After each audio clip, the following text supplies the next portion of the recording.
As a contractor, I don't pay for materials I don't use. So why would I pay for stuff I don't need in my mobile plan? That's why the new MyBiz plan from Verizon Business is so perfect. Now I can choose exactly what I want, and I only pay for what I need. Right now, with MyBiz plan, get our best price, as low as $25 a line. Visit verizon.com/business to get started today. Price per month with 5+ lines. Includes autopay and paper-free billing and special intro offer discounts. Taxes, fees, economic adjustment charge, and terms apply. Offers end June 10th, 2025. Out here, there's no one way of doing things. No unwritten rules. And no shortage of adventure. Because out here, the only requirement is having fun. Bank of America invites kids 6 to 18 to golf with us. For a limited time, sign them up for a free 1-year membership, giving them access to discounted tee times at thousands of courses. Learn more at bankofamerica.com/golf with us. What would you like the power to do? Bank of America. Restrictions apply. See BofA.com/golf with us for complete details. Copyright 2025 Bank of America Corporation. This is Optimal Work Daily. How to Make Money on the Internet, Part 1, by Chris Guillebeau of chrisguillebeau.com. When it comes to working online and making money on the internet, most discussions tend to look at specific tactics. How do you set up a mailing list? How can you get a merchant account? And so on. The answers to these questions may be useful, but you can learn about them elsewhere, and I thought it would be helpful to take a step back and look at something higher level. Fundamentally, how do you make money on the internet? I've been making my living online for more than a decade now. The specific projects I work on have changed over the years and may change again, but I can't imagine not doing something that pays the bills through online work. There are essentially two broad approaches to working online. You can either profit from an inefficiency in the marketplace, providing a solution to a problem someone else should have fixed, or you can make something valuable and share it with the world. For the first 5+ years of earning all of my income through online projects, I focused on profiting from inefficiencies in the marketplace. In my case, this meant things like selling on eBay during its early days, when it was a seller's market and high profit margins were normal. Things changed later on.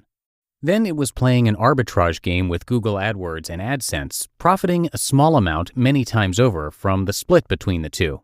Again, things changed later on. There was nothing wrong with these projects, but they also weren't very exciting. I didn't go to sleep at night thinking about how my business would help people the next day. For a while, that was okay because I was involved in plenty of other things that were at least somewhat helpful. But as time went by, I felt challenged to contribute in a greater way. So I began to shift to the second approach, making something valuable and sharing it with the world. I'm writing my next book all about unconventional entrepreneurs, and the topic of value has been coming up in many of the interviews. Value is something that is frequently mentioned but rarely analyzed. What is value exactly? Your definition may vary, but I think of it like this. Value means helping people. With this definition in mind, you can easily find the most important principle of making money online. Be incredibly helpful. Be useful, provide something valuable, and people will be eager to support your work. In any kind of business, the marketplace, in other words, your customer, decides what is valuable and what isn't. You may think you are offering something highly valuable, but if it doesn't get the response you hope for, you've probably got the value part wrong somewhere. This can be different for non-commercial art, since you can make valuable work that may not be recognized commercially. But in business, the market decides what value is and how it should be rewarded. If you keep the focus on helping people, regardless of what kind of project it is, you're off to a good start. There's just one more important thing to keep front and center before we go on to more details. To make money on the internet, you just need something to sell, someone who wants to buy it, and a way to get paid. This short list is really all you need. Don't get hung up on anything else. I share this concept frequently because it's very easy to get overwhelmed with all kinds of other questions, ideas, and concerns that are completely irrelevant. You don't need to borrow money. You don't need to write a 60-page business plan that no one will ever read, and you certainly don't need to wait until everything's perfect before you get started. Again, you just need A, something to sell, a product or service. B, someone who wants to buy it, your target market, which is hopefully more than one person. C, a way to get paid. You can solve this problem in 2 minutes by opening a PayPal account from almost any country in the world. In addition to these two core concepts, here are some additional principles that may be helpful to you. 1, figure out what people want and find a way to give it to them. You can sometimes do this through surveys, directly asking your prospects or existing customers what they want, then making it for them. It also helps to relate your offer to core emotional needs. Most of us want more love, money, acceptance, freedom, and purpose. Similarly, we want less stress, worry, and hassle. Give people more of what they really want, or take away something they don't want, and you're halfway there. 2. Instead of selling, issue invitations. Most of us like to buy, but we don't like to be sold. Therefore, treat your customers with respect and don't try to sell them all the time. One of the easiest, most helpful things you can do is to make it clear who your product or service is not for. This kind of filtering helps you as much as anyone else, because it's never good in the long run to sell the wrong thing to the wrong person. Be clear about the benefit you provide and make a good offer, but don't push.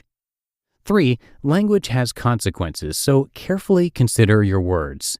Be deliberate about how you describe your offer. The words you use matter. For example, I always advise information publishers to avoid words like ebook. When you say you have an ebook, you automatically create the impression of low perceived value. Don't sell ebooks. Sell guides, manuals, blueprints, strategy plans, or whatever you want to call them. But if you sell an ebook, be prepared for a lot of consumer resistance. That's an example of what not to do.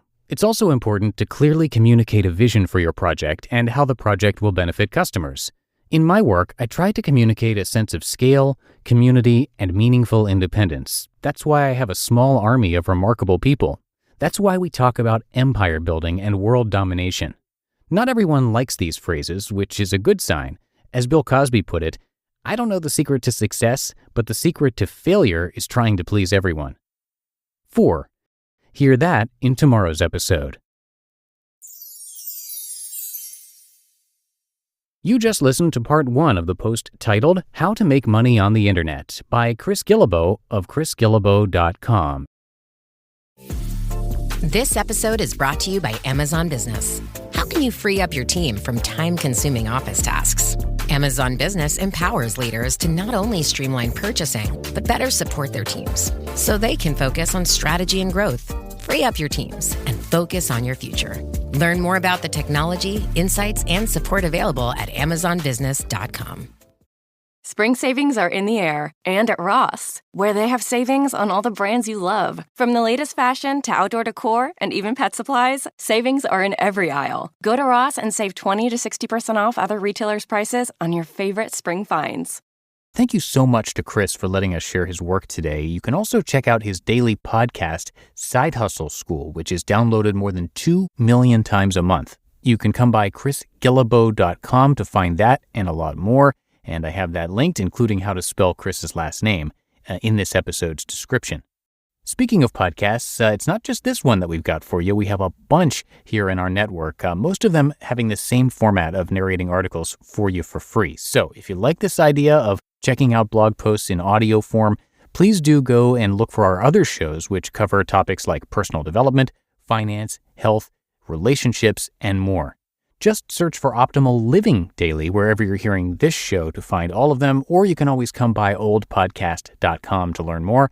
That's the word old, O-L-D, podcast.com. And Chris is actually featured across a few of our shows, especially Optimal Living Daily. Justin narrates a lot of his stuff there, so you might want to check that out. But that's going to do it for today on this show, so have a great rest of your day, and I'll see you back here tomorrow. And that's where we're going to finish up this 2-part post, and where your optimal life awaits.